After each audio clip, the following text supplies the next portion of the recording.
Bonjour à tous et à toutes, je suis ravie de vous retrouver aujourd'hui en vidéo pour vous présenter un nouveau point lecture qui sera le troisième pour le mois de juillet et ça risque probablement, enfin c'est sûr que ce ne sera pas le dernier, ce sera peut-être même juste l'avant-dernier puisque j'ai quand même pas mal lu en juillet. Pour cette fois-ci, j'ai donc comme d'habitude en fait 5 romans et 2 ouvrages graphiques à vous présenter. Je vous parlerai donc tout d'abord de Pax et le petit soldat par Sarah Pennypacker. Ensuite je vous parlerai de Dans la chaleur de l'été par Vanessa Lafaye. Après, ce sera au tour de Zalim, le premier tome par Karina Rosenfeld. Ensuite, Les orphelins du sommeil par Pascaline Nolo.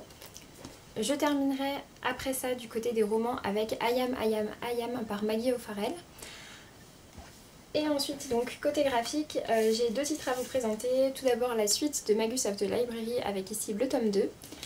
Et je vous parlerai également de l'adaptation en roman graphique de En attendant Bojangles, le roman d'Olivier Bourdeau. Je vais donc démarrer tout de suite avec Pax et le petit soldat, écrit par Sarah Pennypacker et publié aux éditions Gallimard. C'est un titre qui me tentait depuis déjà pas mal de temps et en fait j'étais arrivée vers la fin du challenge des finalistes organisé par le PLIB et il fallait lire, en fait c'était un livre avec un animal et un autre avec un animal de la forêt. J'avais validé aucune de ces deux catégories et je me suis dit que, je me suis souvenue qu'il y avait ce livre aussi qui me tentait depuis longtemps et je suis tombée dessus à ma médiathèque, donc c'était le bon moment pour le lire. J'ai vraiment bien apprécié ce récit, c'est un récit qui est vraiment destiné à la jeunesse, c'est pas un roman adolescent. Et en fait, dans ce récit, on suit un jeune garçon qui a rencontré un renardeau quand il était enfant et les deux ont finalement grandi ensemble et comme certains sont très attachés à leur chien, à leur chat de compagnie, et bien lui est très attaché avec son renard. Sauf que il vit seul avec son père et la guerre va éclater. On ne précise pas vraiment où est-ce que ça se passe ni la temporalité, mais en tout cas une guerre va éclater et le père décide de s'engager. Pour pouvoir s'engager, il doit confier son fils à son propre père, donc au grand-père, et le renard ne peut pas les suivre, donc du coup les deux vont se retrouver séparés. On va suivre après ça donc les points de vue des deux personnages, donc le point de vue à la fois du petit garçon et le point de vue du renard. Et on suit chacun leur point de vue, on sent vraiment que Sarah Pennypacker s'est beaucoup documentée sur les animaux, etc., leur comportement en groupe, etc., du côté du renard. Et puis donc de l'autre côté on a le garçon qui lui va se mettre vraiment en tête que voilà, il faut qu'il retrouve son renard, il est prêt à tout pour ça. Il va vraiment se lancer dans un grand périple pour retrouver son renard. Sur sa route il va croiser plusieurs personnes et notamment le personnage de Viola qui est un personnage que j'ai beaucoup aimé, je vous en parlerai pas trop. Mais voilà, un personnage en tout cas que j'ai vraiment beaucoup aimé. Dans l'ensemble, c'est un récit qui est vraiment très mignon, qui est très touchant, que j'ai trouvé très beau sur l'amitié et qui parle également vraiment, je trouve, de la guerre du point de vue des civils et des animaux et de l'impact que ça a pu avoir sur eux. Donc voilà, dans l'ensemble, vraiment une bonne lecture, je lui ai mis la note de 16/20. Après ça, j'ai donc lu Dans la chaleur de l'été par Vanessa Lafaye, c'est publié aux éditions Belfond et c'est un roman que j'ai acheté vraiment très peu de temps après sa sortie, en sachant qu'il est sorti en juin 2016 il me semble, donc voilà, ça fait quand même un certain temps que je l'avais dans ma palle. Il fait partie un petit peu de ces reliques de la palle, même si j'en ai des bien plus vieux que ça. Enfin bref, du coup je me suis dit que ce serait peut-être quand même enfin temps de me lancer dans ce récit. C'est un récit qui traite de la ségrégation raciale. Comme vous le savez peut-être si vous regardez mes vidéos, j'aime énormément les romans historiques et plus particulièrement ceux qui traitent de cette période-ci.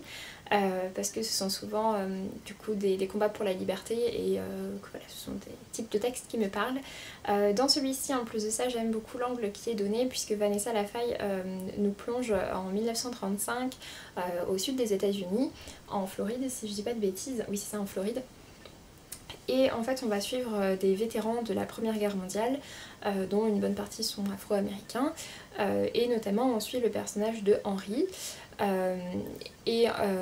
Donc le personnage de Henry a fait la guerre, il est revenu et en fait pendant la guerre il s'est rendu compte que là-bas pour les Français le fait finalement, enfin ce qu'ils retiennent c'est le fait que ce sont des Américains qui sont venus les sauver et ils s'en foutent qu'ils soient noirs ou qu'ils soient blancs. Sauf que quand ils rentrent aux États-Unis, c'est pas comme ça que ça se passe et ce sont des vétérans, ils sont pas forcément très bien vus alors qu'en plus de ça ils ont beaucoup de stress post-traumatique, donc voilà, tout ça est compliqué.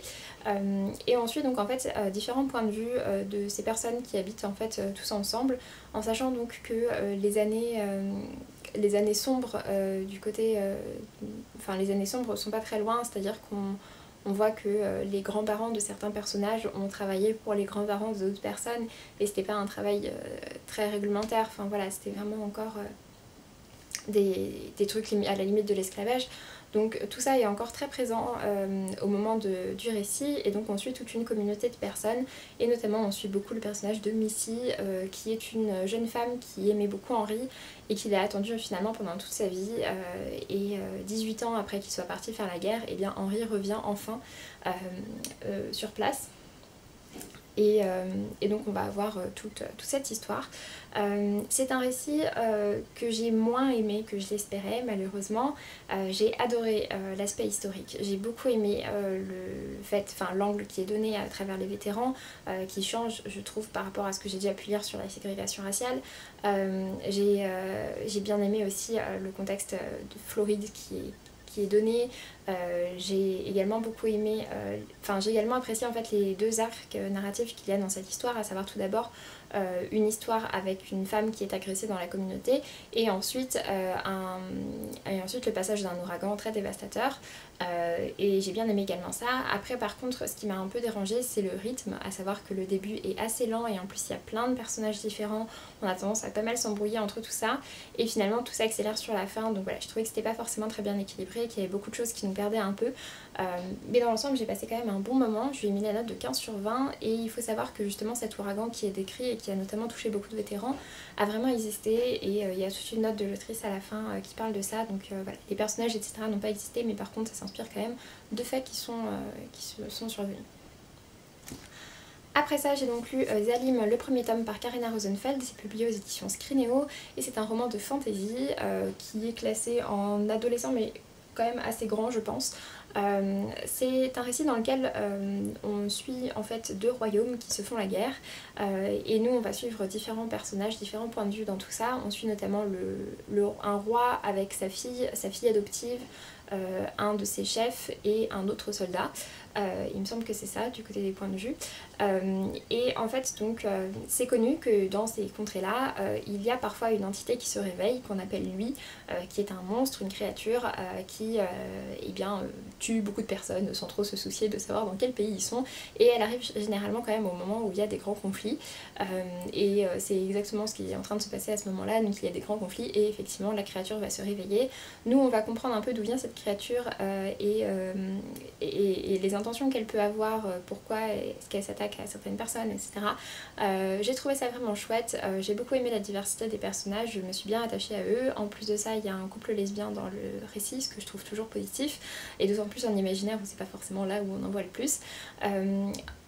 En plus de ça, je trouve que l'histoire est vraiment bien dosée, c'est-à-dire que même s'il y a certains éléments que j'avais vu venir, dont je me doutais très fortement, malgré ça l'autrice a réussi à garder de la surprise souvent, et surtout a réussi à bien tout équilibrer. Et par exemple il y a une partie du coup forcément qui se passe au château, où on suit donc les deux princesses, et en fait à un moment je trouvais que ça commençait un petit peu trop à virer sur des intrigues de cour, et justement à ce moment là Karina Rosenfeld a réussi à rééquilibrer son récit en remettant une part sombre dedans, etc. Donc voilà, je trouve que c'est vraiment bien dosé, le rythme est très bon, c'est un récit qui est très prenant. La série est terminée en 2 tomes et le deuxième tome est sorti depuis un bon moment, donc voilà, je me le procurerai pour pouvoir terminer cette série, c'est sûr. Je suis désolée si vous entendez du bruit, on est en train de faire du bricolage à côté. Ensuite, j'ai donc lu Les Orphelins du Sommeil par Pascaline Nolo, c'est publié aux éditions du Chat Noir dans leur collection Chaton Hanté. C'est une collection que j'aime beaucoup, pour l'instant je n'ai lu que Effroyable Porcelaine et celui-ci. Ce sont des récits destinés vraiment à un public jeunesse, mais qui en même temps apportent un petit côté étrange, épouvante dans certains. Donc voilà, je trouve ça vraiment très sympa, et le tout est illustré par Mina M, qui est une illustratrice dont j'aime beaucoup le travail, et c'est elle aussi qui fait donc les couvertures. Les Orphelins du Sommeil me tentaient vraiment bien. En fait on suit un groupe de 3 personnages qui sont ensemble depuis longtemps, ils sont ensemble en fait dans un pensionnat qui est un pensionnat qui étudie les troubles du sommeil. C'est quelque chose donc qui les concerne tous. Parmi les pensionnaires il y a plein de choses différentes, il y a des somnambules, il y a des insomniaques, il y a des narcoleptiques, il y en a qui font de la paralysie du sommeil, enfin voilà, tout ça est très varié. Il y en a qui font également des rêves conscients, enfin bref. Tout ça est varié et j'ai vraiment adoré cette ambiance de pensionnat. Pour moi, quand j'entends parler si je pense à un livre avec une ambiance de pensionnat un peu mystérieux dans lequel il se cache des choses, c'est exactement, ce à quoi je pense, c'est exactement ce que j'ai trouvé ici.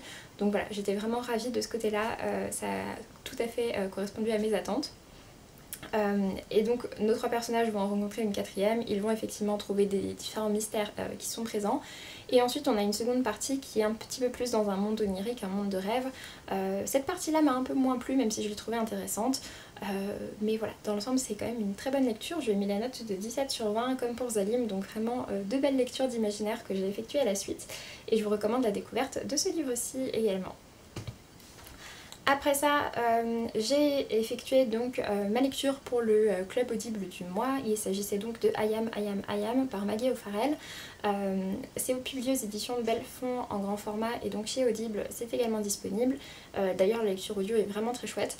Maggie O'Farrell est une autrice qui a déjà publié pas mal de récits et elle se livre ici un peu plus avec un récit qui en fait est autobiographique mais qui est vraiment raconté sous un point de vue, un angle très particulier puisqu'en fait Maggie O'Farrell dans ce récit va nous parler de 17 fois où elle a frôlé la mort.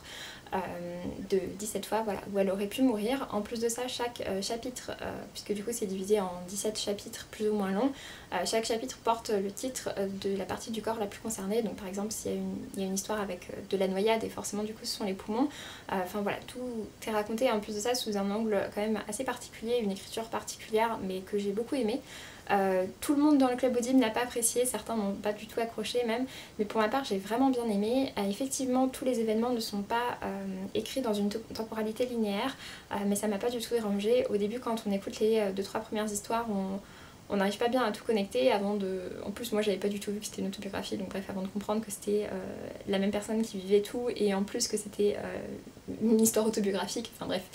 J'étais un peu à l'ouest sur ce coup-là, mais en tout cas c'est un récit que j'ai beaucoup aimé découvrir. Comme je disais, il est très bien lu, moi j'ai trouvé ça très prenant, très original, bien écrit, enfin voilà, ça m'a plu. Je lui ai mis la note donc de 17/20 et je vous invite à découvrir ce récit si ça vous tente. Après ça, donc rapidement, je vais donc vous parler de mes deux lectures graphiques que j'ai effectuées. Tout d'abord, j'ai donc lu le second tome de Magus of the Library, écrit par Mitsu Izumi et publié aux éditions Kiun. J'avais beaucoup aimé le premier tome de cette série, même si c'était un tome en fait d'introduction qui aurait pu être une sorte de prologue, puisque ça se passe pas mal d'années avant ici. Après, je pense que ça va suivre quelque chose de plus linéaire, mais en tout cas, le premier se passe... quelques années avant. Dans le premier tome, on découvrait donc un jeune garçon qui s'appelle Shio Fumis et qui va voir débarquer dans son petit village des Kauna, qui sont en fait des bibliothécaires, sauf que ce ne sont pas juste des bibliothécaires, ce sont des bibliothécaires avec des pouvoirs qui sont super forts, qui sont super doués, enfin... voilà, qui l'idolâtrent du coup beaucoup et qui en plus sont vraiment des symboles d'une grande sagesse, de beaucoup d'érudition, enfin bref, il idolâtre complètement ce monde, il rêve d'en faire partie et ça va le conforter dans son amour qu'il a des livres. Tout ça se passe dans un monde un petit peu oriental, un monde de fantasy bien sûr, et enfin bien sûr, non, mais du coup un monde de fantasy, mais inspiré de l'Orient et c'est vraiment très axé autour de l'amour des livres.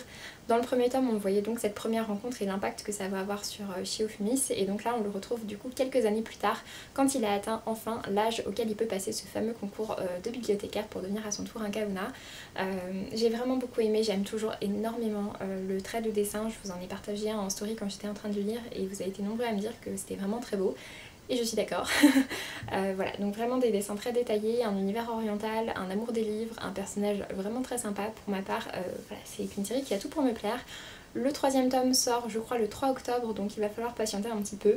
Mais c'est sûr que je serai au rendez-vous et j'ai mis la note de 18/20 à ce tome 2.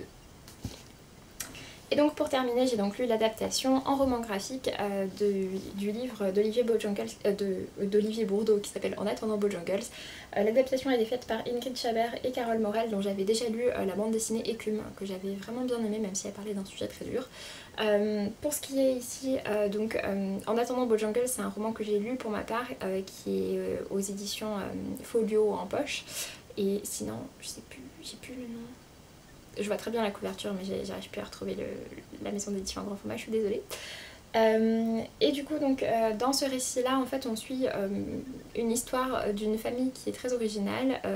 La mère est un peu folle, ils vivent clairement au-dessus de leurs moyens, ils ont une vie complètement abracadabrante avec des personnes, ils ont un oiseau sauvage africain dans leur jardin, enfin dans leur salon de leur appartement parisien, enfin bref, tout ça est très particulier et nous on suit tout ça du point de vue de leur fils qui va quand même à l'école, donc il côtoie le monde normal mais en même temps il a cette famille très particulière autour de lui.